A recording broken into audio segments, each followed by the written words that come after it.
This is Where We Live on Connecticut Public Radio. I'm Lucy Nalpathanchel. Every day we are inundated with information, and it can be hard to figure out what's true and what isn't. And amid the clutter, a skepticism of science has emerged. Disinformation and misinformation can be damaging to communities. You don't have to look back very far to see how climate change deniers and anti-vaccine movements have tried to impact policies meant to protect people. What can be done to diminish fake science? Coming up Where We Live, we talk about the role of science education, especially for students to understand how science works. Later, Marc Ruede, an educator with Tolland Public Schools and the Connecticut Science Teachers Association, joins us.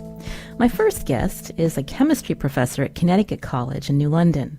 Marc Zimmer has written several books. His latest is for high schoolers called Science and the Skeptic.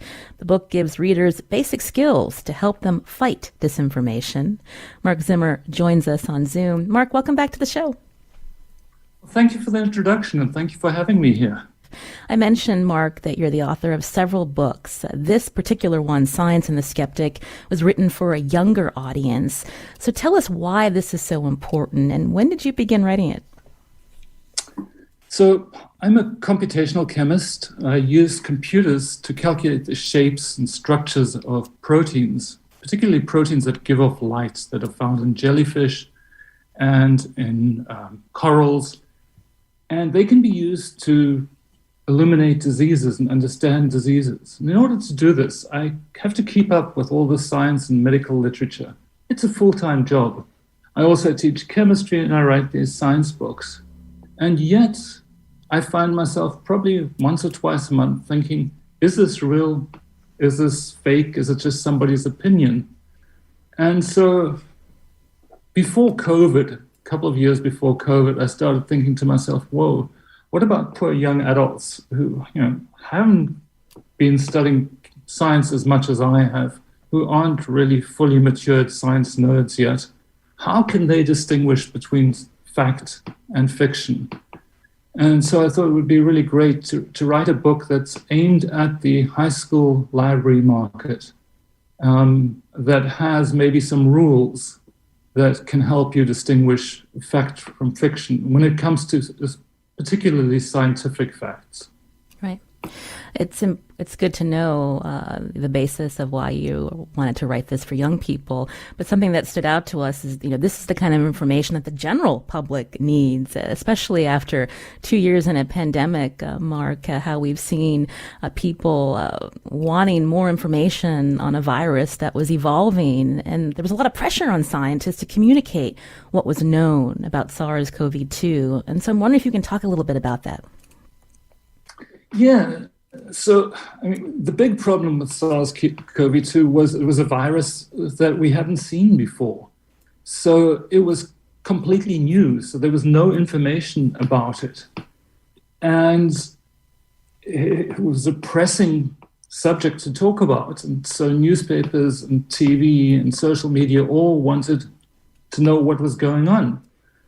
And the way science is done, scientists are naturally careful about making statements that they're not quite sure about.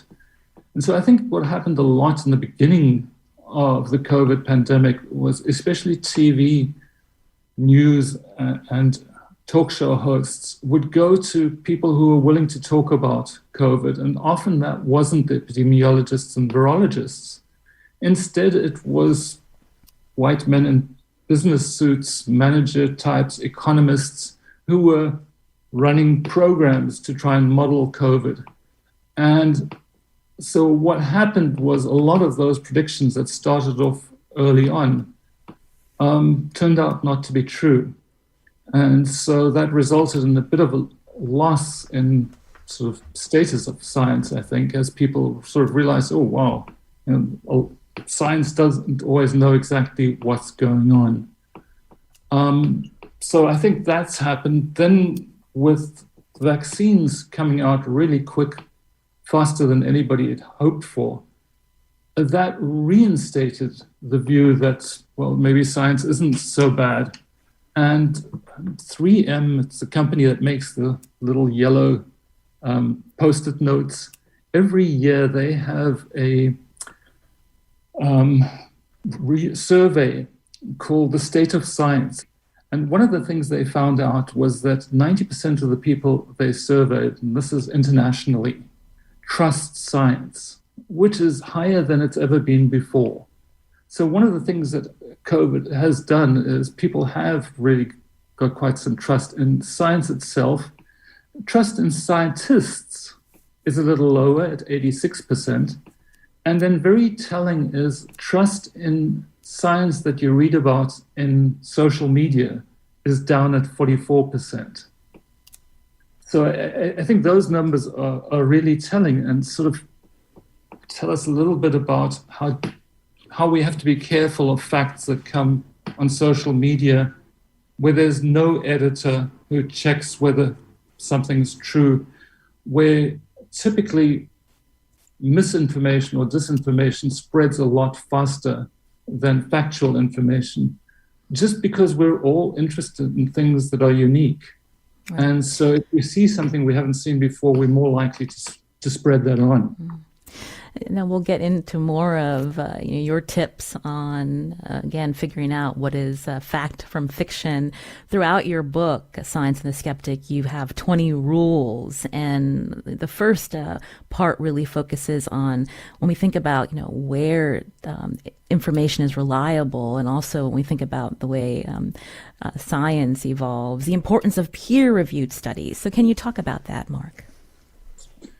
Yes. So the way science works is, I'll take myself for an example. I come up with an idea with some students. We do a bunch of calculations or experiments. Then when we think we have enough to tell a bit of a story, we write it up as a paper. We send it to a journal, and there are many, many journals. And we choose a journal that has got sort of the status of, if we think it's an excellent best paper we've ever written, it'll go to Nature or Science, or it'll go to chemistry journal if it's not quite up to that standard. An editor reads the abstract and decides, yeah, this is the kind of paper that I'd like to see in the journal, and then sends the paper to typically 3 reviewers who have expert knowledge in the field. Now, this was a massive problem with COVID because everybody suddenly was doing research in COVID, and there weren't enough people who could do this peer review. The peer reviewers then have to read the paper and first of all decide whether it is factually correct, and then does it fit in the journal that you want to publish it in. And then once it's gone through that, then the editor looks at what the peer reviewers say. They typically will say, yeah, this looks good, but we would like a little extra work on this just to show this one point and prove it, make sure that that's really real. And then it gets published. So if something's published in a peer-reviewed article, it's not infallible, but it's a good sign that scientists have really done the work and other scientists have checked the work. Now, there is a problem. There are these journals called predatory journals where scientists pay money and they publish the work, and it looks like a peer-reviewed journal, but there hasn't been any peer review. It's just published as is. And people will do that to sort of prove that some supplement that they're selling actually works when it doesn't, or just fossil fuel industry will publish a paper every now and again saying that climate change isn't real, but it isn't peer-reviewed. So one of the first things one has to establish is this a peer-reviewed journal or not? And you can do that online. There are a bunch of search engines that will tell you whether something's peer-reviewed or not. Mm-hmm. Yeah, that was my next question, given that there are so many places to find information online. You mentioned some of the most prestigious journals, but there is a site that can help people discern which journals are more reliable, Marc. So yes, one can look at just for a list of predatory journals. And then if you find your journal in that list, then you know, oh boy, this is not legitimate science. You're hearing Marc Zimmer here on Where We Live. He's a Connecticut College chemistry professor and author of Science and the Skeptic. It's a book that includes 20 rules for young people. It also relates to the general public how to distinguish fake science from the real deal. You can join our conversation. Find us on Facebook and Twitter at Where We Live. And so in recent years, we hear about misinformation and disinformation and how that spreads online, Marc. But you also go into the origins of fake science and how we can learn from what happened in years past and how it relates to today. Can you give us an example? You wrote about tobacco as an example. Yeah, so tobacco is really fascinating because it has a very old history. We don't realize this, but in 1761, a doctor named John Hill wrote a paper saying that chewing tobacco causes tumors in the mouth. And this was the first time that anybody had ever shown that a particular food or anything causes a cancer. So they showed a link between one and the other. But nothing really much happened. More and more people did research. More and more people showed that there was indeed a link. 5 years later, Percival Potts did similar research and showed that chimney sweeps got cancer in their scrotal areas from all the coal dust that got caught between the legs and stayed there, and that this caused cancer. Well, it took less than 20 years before a whole bunch of chimney sweep acts were passed in Britain.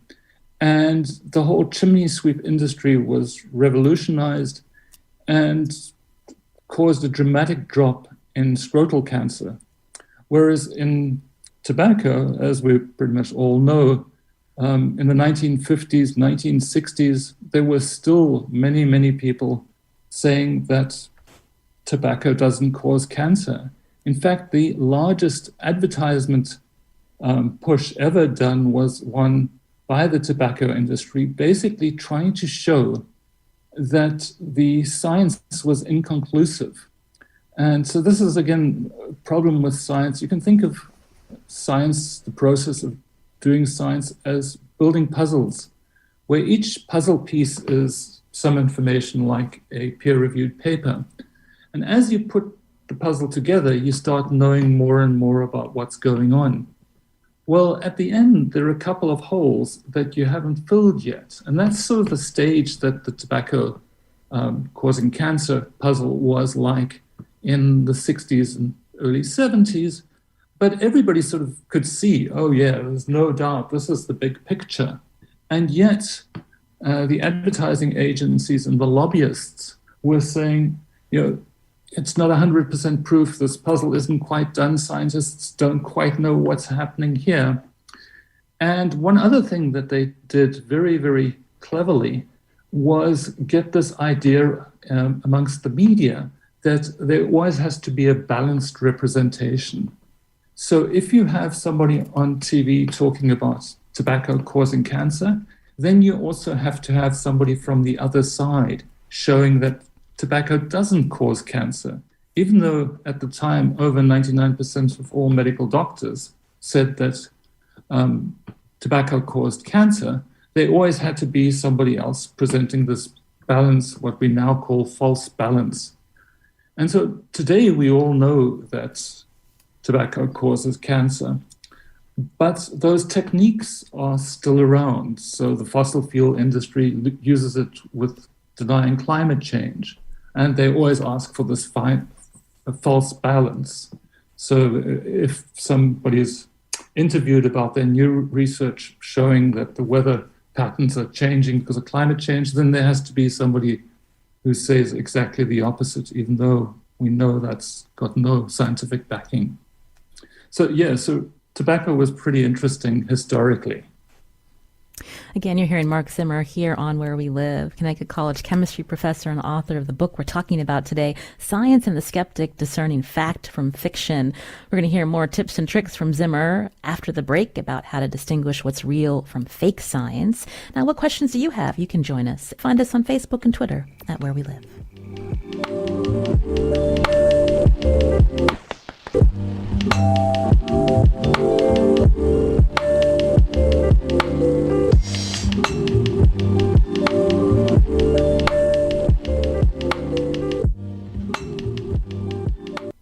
You're listening to Where We Live on Connecticut Public Radio. I'm Lucy Nalpathanchel. Science helps us understand the natural world by interpreting results of experiments to build knowledge. Yet how much of the public understands how science works and the ways to distinguish real science from made-up science? That's the stuff that's so often shared on social media.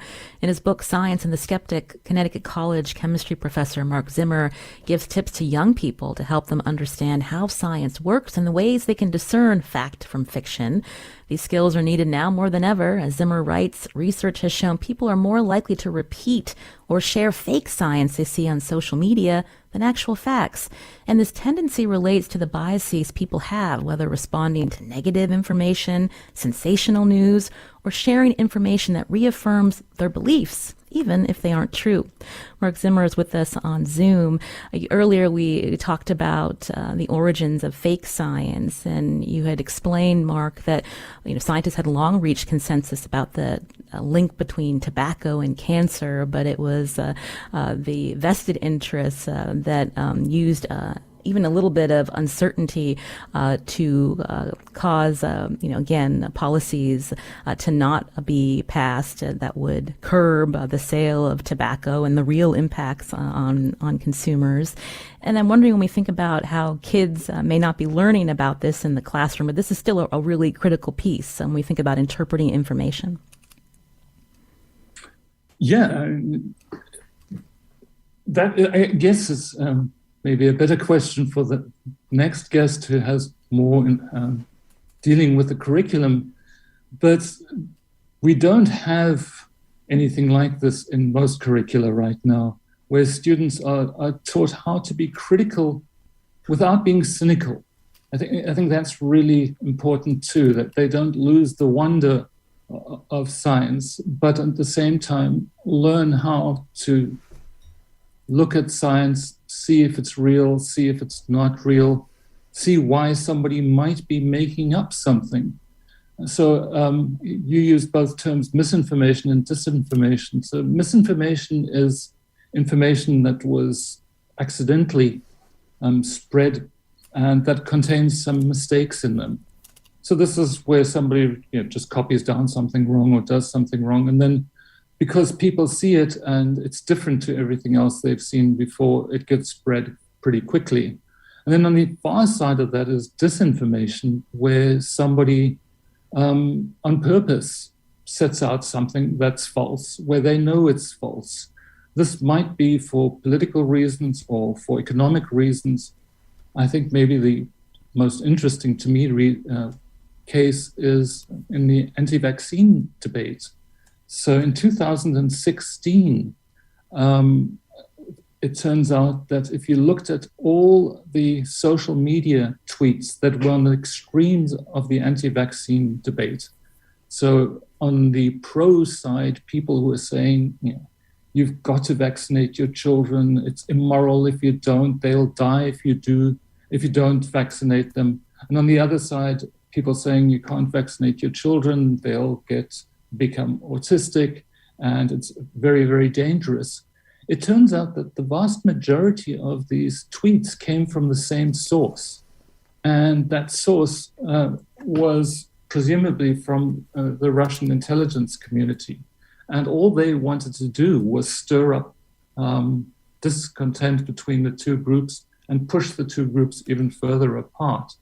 And so I think it's really important that students do learn that. That's one of the reasons why I want this to be a high school, or wanted this to be a high school library book, so that students can critically look at something on the internet and decide, is this real? This is not real. Why would somebody be wanting to do that? And I think in the middle of misinformation is something where people want to believe it's real, and they haven't quite got the proof yet. But because they want to believe it so much, they're ready to believe it, and they'll spread it. And so we get something that's sort of halfway between misinformation and disinformation, which is also very, very common. We know the pandemic is not over, and when we talk about COVID misinformation, how can readers of your book, especially young people, navigate, again, what misinformation and disinformation is? What's the starting point, Marc? Well, I think the starting point is always to find scientists whose expertise is in the area of the information. So, and see what they say. So obviously, I think even though the CDC hasn't got such a great reputation right now, the CDC is still a fairly reliable source to look at. Peer-reviewed papers obviously are very reliable as well.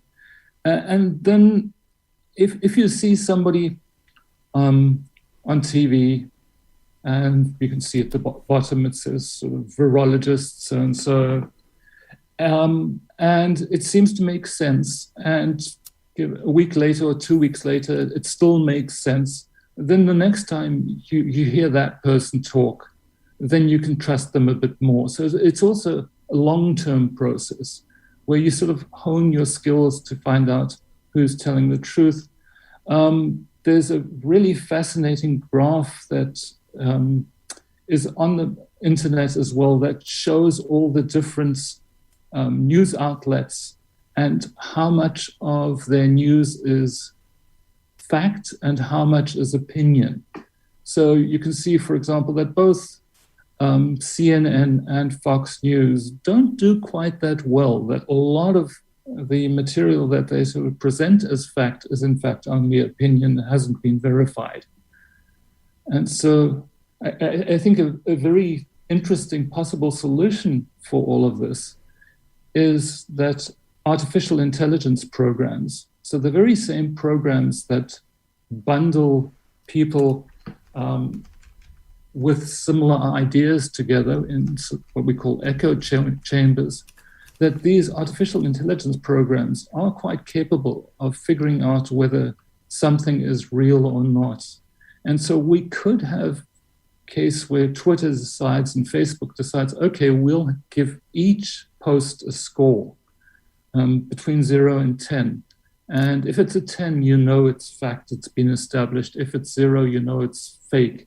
If it's 5, we're sort of in this nebulous zone. So when you read something, we could get to the stage in a couple of years where we actually have something that's telling us how true it is. But whether that it's possible, but whether Twitter and Facebook will do that is another question. You mentioned AI. When we think about AI moderation on social media, it's also been shown to have ingrained biases. Is that a concern, Marc? Oh, definitely. So if I do a search on my computer, that search will order the hits that I get with the knowledge of other searches I've done and even the knowledge of things that I follow on Twitter. So it'll go across different apps and it'll decide, okay, well, Marc has been interested in this sort of stuff. And this is the sort of stuff that he's interested in. So this is what we'll put on the top. And so I get whenever I look for something, I tend to get things that already agree with my opinions. And so I don't really see the opposing view. And if my opinions have to be wrong about something, then it just gets reinforced. So somebody who typically looks at things that are very conservative is likely to appear higher up in their searches, things that are saying that climate change is not real. Whereas if there's somebody who leans more liberal, they're more likely, if they're searching for something about genetically modified organisms, they're more likely to find out that genetically modified organisms are harmful, even though most of the science shows they aren't. So yeah, these search engines that we use do have ingrained biases that reflect what we're looking for.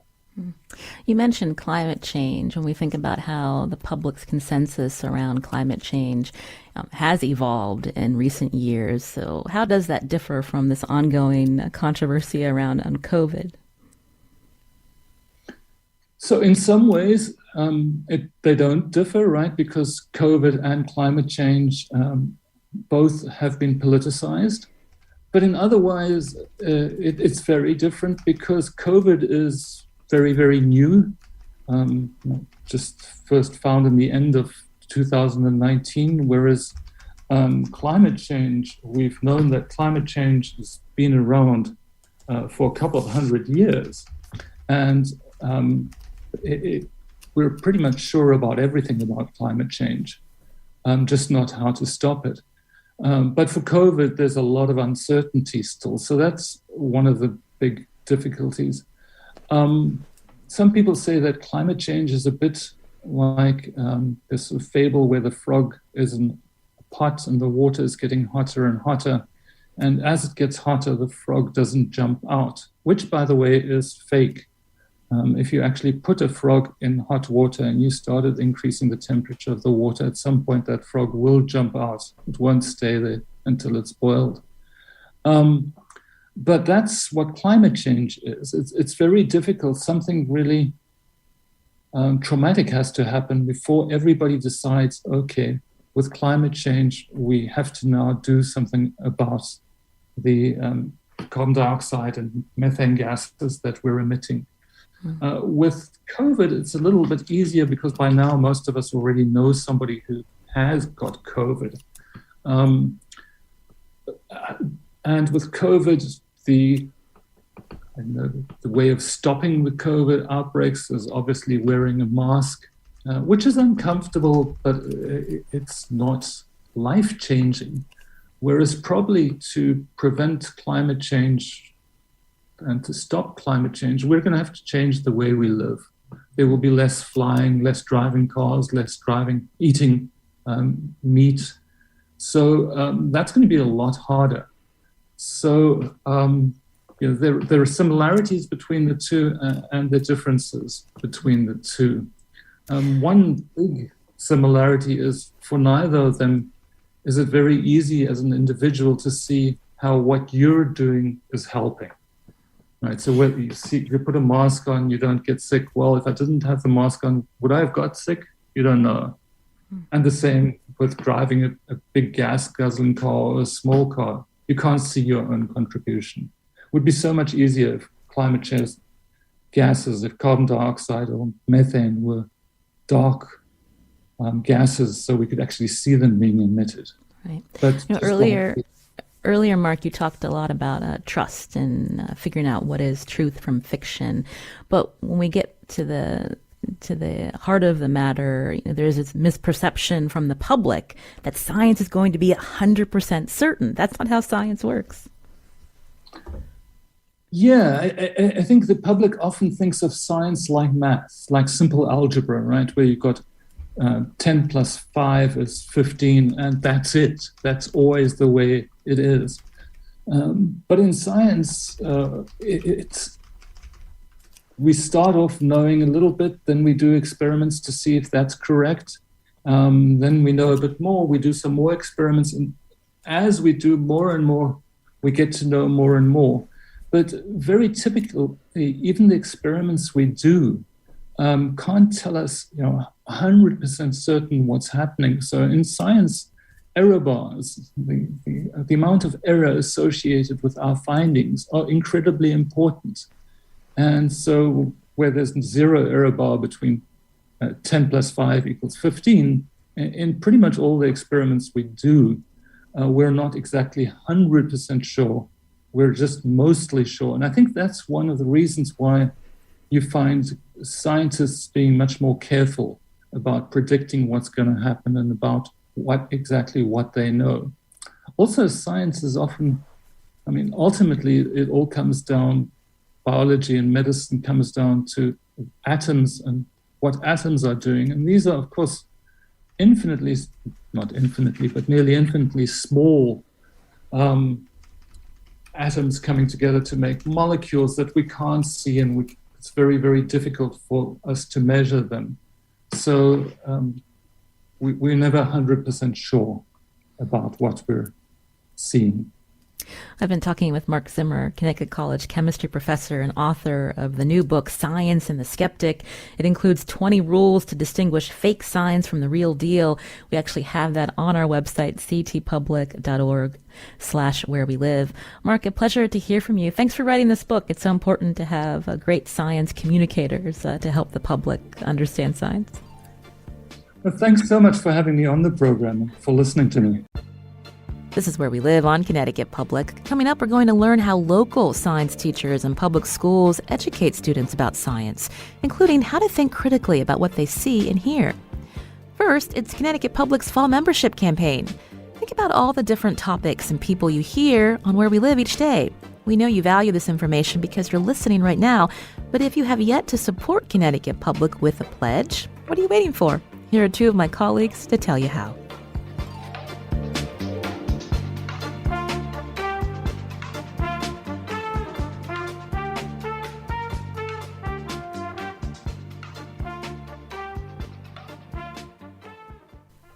You're listening to Where We Live on Connecticut Public Radio. I'm Lucy Nalpathanchel.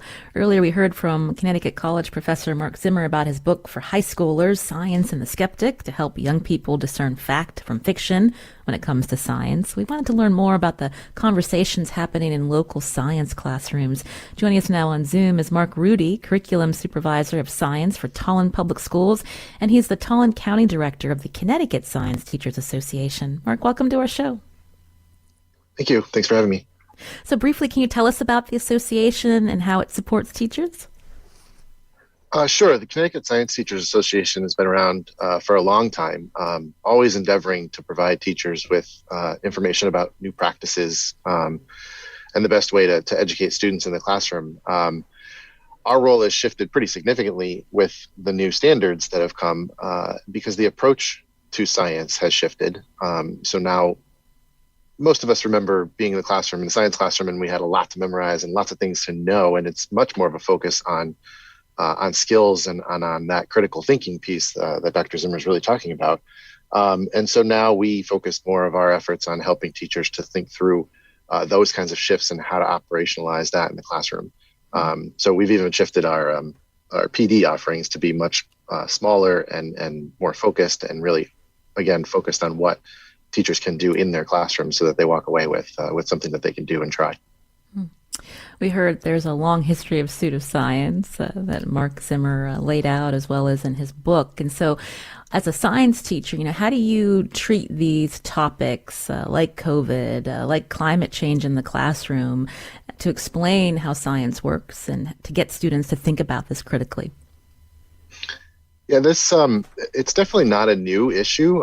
Even under the prior Connecticut standards, the CAP standards, the concept of pseudoscience, the concept of thinking critically about what we hear in the media and from anybody that we talk to related to science has long been a focus of what we do. I was in the classroom for 13 years in Manchester, and that was one of the key goals for us. We talked about the nature of science. We talked about pseudoscience and being critical. I think he nailed the concept of being critical without being cynical. So getting kids to think about what they're hearing and not just accept, carte blanche, to ask questions and verify what they're hearing. I remember I used to use a particular example. We've always been bombarded on the news with studies and things, especially when it comes to health. And, this causes cancer today, but tomorrow drinking wine is good for your health. So there was one particular study that said, the headline was, chocolate causes cancer, which of course that's got to be one of the worst things in the world. I don't know how to live a life without eating chocolate. So I immediately started asking questions. But when you listen to the rest of that story, the study was done with rats, which is certainly comparable, but still not humans. And they were feeding those rats 2 pounds of chocolate a day. I don't know, as a human being, that I could eat 2 pounds of chocolate a day. So for a rat to do that, there's no doubt that there are going to be significantly terrible consequences to that. And so really thinking through the application of that study to real life and how it actually affects me was a key thing to really talk to students about. And so we have always focused on getting kids to hear what's being said, but then start asking questions and verify that before you go too far down the road of spreading that information. Yeah, Marc Zimmer brought that up in his book, where sometimes science is exaggerated depending on who is interpreting that particular study. Maybe they misinterpret the abstract, and then it's reported in a way that is not factual. So that could be problematic. But when you think about some of the tough questions that you may get from students in the classroom, can you give us some examples? How are teachers prepared to answer them, Marc? I think we always will default to just trying to stick to the facts. When kids are asking about COVID and when they're asking about climate change, I mean, again, there is, as he mentioned, a difference in terms of the information about climate change being around for much longer at this point, and there's much more consensus due to that fact. And COVID is something that's affecting us on a much more current and smaller scale, so to speak, although climate change is certainly going to be more dramatic in the long run, I think. But all of this, what we try to do is really just focus on providing students with information. My goal was always and is always to make sure kids have the information that they need in order to make intelligent decisions. And then beyond that, again, the major shift with the new next generation science standards and the approach that we take, it focuses now on skills, and those skills have expanded. Under the old standards, it was about the scientific method, which is great, but that's not the only way science is done. And there's much more of a focus now on engaging in argument from evidence, on obtaining and evaluating information that you receive, on asking questions. So we're trying to provide students the ability to think for themselves, quite frankly, and ideally, I want to teach myself out of a job so that they have the ability to take in the information. I'm not going to try to sway their thinking one way or the other. I also very much think that we have to take the word believe, so to speak, out of the conversation about science. Science is taking a look at the facts as they stand and understanding what it is that they can and cannot tell us at that given time. It's not about, in my opinion, believing science. Right. I was thinking about even the discussions over vaccines in recent years. I think there's a line that you use, it's not new, it's new to you. Thinking about how the general public may not even understand vaccine science. And so again, thinking about what the facts are as the students hear, if a vaccine is effective or not. Yeah, and it's so important too to layer that. I always loved being a biology teacher because it's really learning about yourself. So not only are you teaching about the vaccine itself, but you need to provide some information about how viruses work and how they change over time, and why it is that we have to have boosters and a flu shot every year, and why the flu shot works some years and not other years, and understanding what those vaccines are doing with your immune system. Because we understand how the immune system works, we can then, develop a vaccine to essentially manipulate that immune system in order to respond without the actual pathogen being in your system, so that when you do get the real thing, you've already equipped yourself, you're ready to go. And all of that comes in that conversation. So it's really about helping kids to understand themselves as well. You mentioned the standards. This is the next generation science standard. And so can you maybe mention a little bit more, explain, this formalized approach and how it's been evolving, Marc? Absolutely. So the standards themselves come from a book called The Framework for Science Education, which was published back in 2011, which really changed our entire thinking about science education. And it's an important piece of work because it's informed by a lot of the most current research in education, in child development, in neurological development. And so there's been a lot of shifts, and not just in science, across education in general, because of that research. So this particular shift, informed science education. That turned into the next generation science standards, which were published a couple of years later in 2013, that Connecticut adopted in 2015. So that shift is really about honoring the fact that there are ways to get the stuff, so to speak, the information that's out there for science. These search engines, you can pretty much search anything if you're good at that. That it's more about understanding how science is done and how we obtain this information and how we verify this information and how, as we're talking about today, how we discern what's legitimate information, what's valid information versus something maybe that is either misinformation or something that's still being vetted and still being determined to be legitimate or not. And so the next generation science standards use what are called performance expectations, and these incorporate the disciplinary ideas that we've all learned about and that we had to memorize when we went through school, but it also layers in what are known as the science practices and cross-cutting concepts, which are sort of those big ideas that cut across all areas of science. No matter what you're talking about, we can talk about patterns and data, we can talk about these things, and that helps to create a bigger picture of science. Thank you, Marc Ruede, again from Tolland Public Schools. I'm Lucy Nalpathanchil. Today's show, produced by Katie Pellico and Michaela Savitt. It's Connecticut Public's fall membership campaign. Here are two of my colleagues to tell you how to support the station.